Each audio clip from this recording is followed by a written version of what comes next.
Run when the truce ends. They will come for you. The Village Explained. A time travel deception with a sinister twist. This video explores The Village, which is a gigantic blunder, a film founded on a concept that cannot sustain it, a premise so apparent that it would be funny if the film weren't so dreadfully unhappy. It's a weak narrative with characters who deviate from the one-dimensional and inhabit Flatland. However, it's a period-piece horror film set in the distant town of Covington, Pennsylvania, whose small collection of farm cottages, clapboard houses, and a church is surrounded by a dark and mysterious forest where frightening animals are supposed to live and can be heard howling at night. It's spectacular, but it's also an overripe theatrical trick, with a storyline already driven into a corner. You'll waste too much effort guessing the hoax when the film would instead make you want to leave it alone to execute its subtle ruses in peace, and there are a lot of them. The aspects of Village are tiresome. The stateliness devolves into staginess. The danger is underwhelming. The climactic revelation is both forced and expected. As a result, the film is uninteresting while it is playing and extremely aggravating when it is over. Its well-thought-out ruse had you either tickled crimson by the plot's brilliance and spiritual undertones, or ready to rip the posters off the theater walls in a fury. Despite being planted in the well-plowed ground of the Bronx's overblown melodramas, The Village will attract a similar combination of catcalls and applause. Before we go into our explanation, we have a very small request. If you like our content, please support us by subscribing to our channel. This is a small click for you, but for us, it means a lot. Thank you. Let's begin.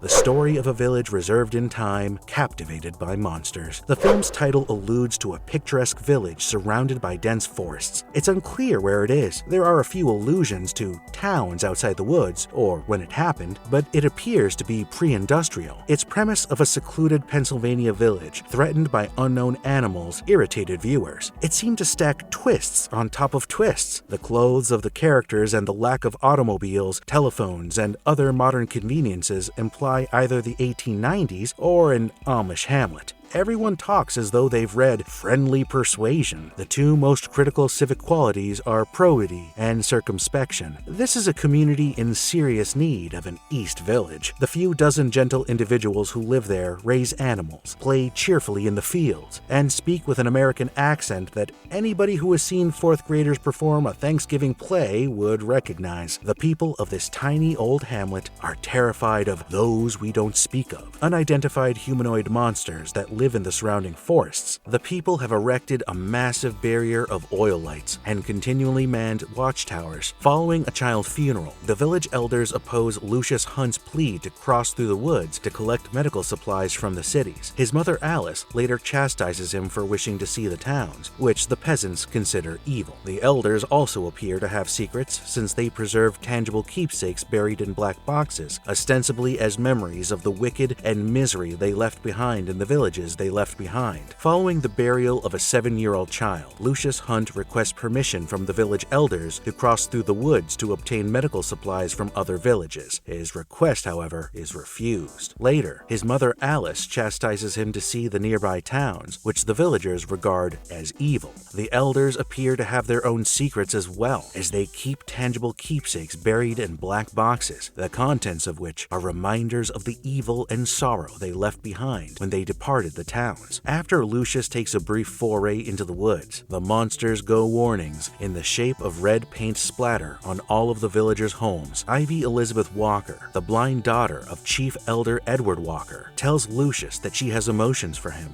and he reciprocates her sentiments. The town considers Lucius to be a somewhat weird young guy. He keeps to himself and rarely interacts with other people. When Kitty Walker, Judy Greer, approaches Lucius to marry him, he declines. Lucius has known Kitty's youngest sister, Ivy, since they were children, Bryce Dallas Howard. Ivy, blind since she was a child, believes that Lucius has a color about him that she can detect. When Lucius is injured after proposing to Ivy, she approaches her father, Edward William Hurt, to make the same journey that Lucius intended to make, except this time to save her fiancé. They plan to marry, but Noah Percy, a young man with an obvious developmental and intellectual problem, stabs Lucius with a knife because he loves Ivy. Ivy. Noah is imprisoned in a chamber until a decision on his destiny is made. Edward defies the other elders by allowing Ivy to traverse through the forest in search of medication for Lucius. Before she goes, Edward reveals that the animals in the woods are actually members of their own community dressed in costumes that have perpetuated the monster tale to terrify and deter others from attempting to leave Covington. He also reveals that the outfits are inspired by real-life animals that formerly roamed the forests. Ivy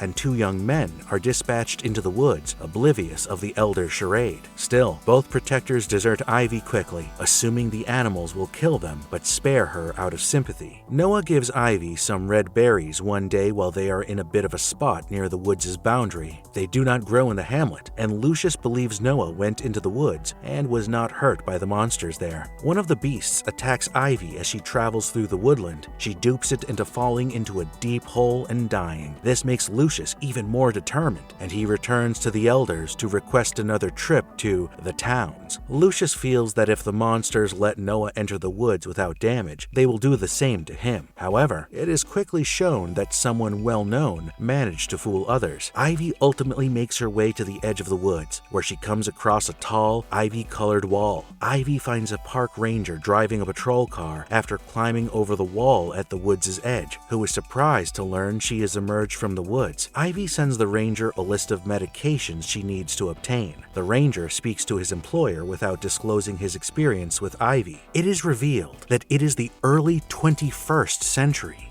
not the 19th. Edward Walker, a professor of American history at the University of Pennsylvania, built the hamlet in the late 1970s. He teams up with people he met at a grief counseling clinic to create a safe haven where they may live and be protected from the outer world. The woods are actually the Walker Wildlife Preserve, named after Ivy's family. Ivy requests assistance and hands Kevin a list of medications she needs to obtain and a gold pocket watch as payment. It is discovered at this period that the community was initially founded in the late 1970s. Following his father's murder, Edward Walker approached other people he met at a grief counseling clinic and asked them to join him in creating a space where they could sustain themselves and be protected from the outside world. When they agreed, Covington was erected in the heart of a nature preserve acquired with Edwards' family riches. Our inhabitants have long since reached an agreement with these monsters, in which the villagers do not enter the woods and the creatures do not enter the hamlet. This connection appears to be accompanied by some sort of meat tithe rite. Despite the elders' faith in this arrangement, the villagers continue to staff watchtowers throughout the night. The end comes as kind of an upside-down shock for the audience. It is deception at its best for the characters and the audience. The settlement maintains an uneasy peace with these creatures, with the unspoken agreement that monsters are not permitted in the valley and people are not permitted in the forests. However, there are indications that this covenant is disintegrating. Small creatures are being discovered strangled and skinned. The monsters are even leaving red imprints on select dwellings. The monsters, it appears, are drawn to the color red. The mystery of those, and so on, is eventually exposed. It would be an insult not just to climax, but also to prefix it as an anticlimax. It's a sinister secret, roughly one level up the narrative creativity scale from "it was all a dream." It's so stupid, in fact, that when we find out the secret, we want to rewind the movie so we don't know it anymore. There are so many improbable elements to the village's plot surprise that it's difficult to know where to begin examining its folly. For starters, are we to think that this is the first time someone has required outside medication to survive in decades? Or are we to assume that everyone before this was just permitted to perish from incurable diseases and injuries? Wouldn't that negate the objective of establishing the community in the first place, which was to prevent future loss of life? It stretches believability to its breaking point. The fact that the town's colossal secret remains a secret is the most challenging story aspect to accept, given that Lucius threatens to open the black box containing the town's most important secret at one point in the film. When his mother warns him not to open it, she just walks out of the room. It may not appear appear to be such a colossal blunder to the untrained eye. Still, after you learn the major surprise at the end, you'll understand that there's no way this could have been kept a secret for so long. The ending of The Village isn't shocking. It has a twist at the beginning of the third act, and as we move closer to the finish, we learn more and more about that twist. The issue here is that the twist is ridiculous and serves no function other than to build the subtext.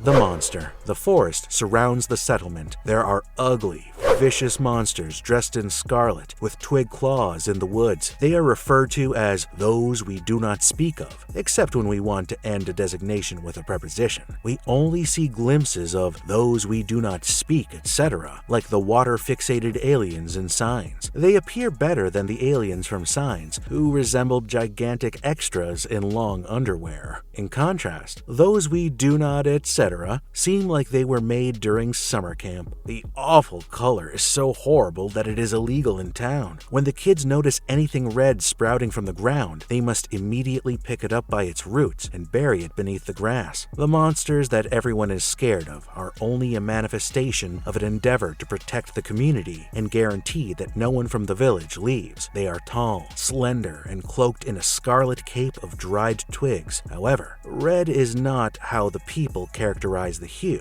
It is referred to as the terrible color. As a result, those we do not speak of dress in the terrible color and stalk the villages, instilling fear and prompting some locals to take action.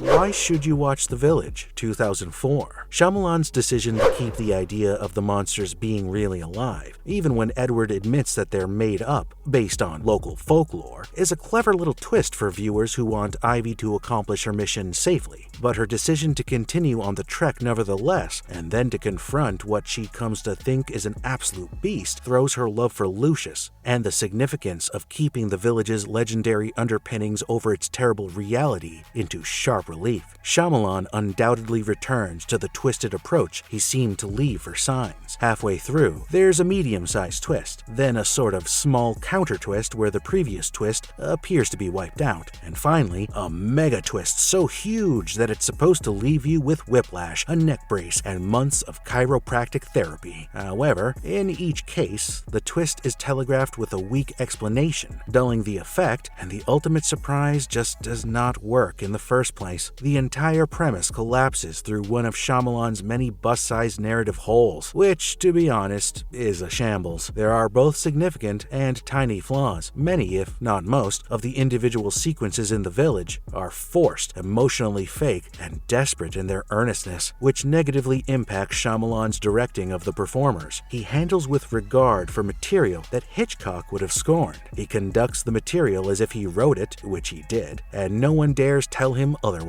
As a result, gifted performers like William Hurt, Sigourney Weaver, Adrian Brody, and Joaquin Phoenix aren't so much steered towards intelligible performances as they are engaged in a conspiracy of humorlessness. The Village, then, stands notable as an early attempt to explain, albeit in veiled metaphorical language, the psychological motivations that propelled the US into Iraq in early 2003. The idea continues to a late film scene, where one mother monitors her son's recovery as two other parents are notified of their son's death in the background. The image is reminiscent of several wartime images of the family on the home front getting dreadful news. At this juncture, The Village resembles Signs, a film about small-town residents grappling with unexpected signs of an impending extraterrestrial invasion. Shyamalan's Signs method of implying creatures without revealing them is used again, but what little we see of them this time, scarlet hoods and long red sleeves, is almost comical. In fact, there are times when The Village appears to be on the verge of being as corny in its effects as a low-budget horror picture. It's brilliant if overused subtext about escaping the dishonest and manipulative evil society by constructing our own miniature version of the same, but it's a monotonous, even crude demonstration of such a subtext. Shyamalan's elegance maintains his film barely above the abyss. To see a Shyamalan picture is to notice the Hitchcock influence, but how can someone replicate Hitchcock without catching up on his most prominent feature, his sense of humor? Hitchcock's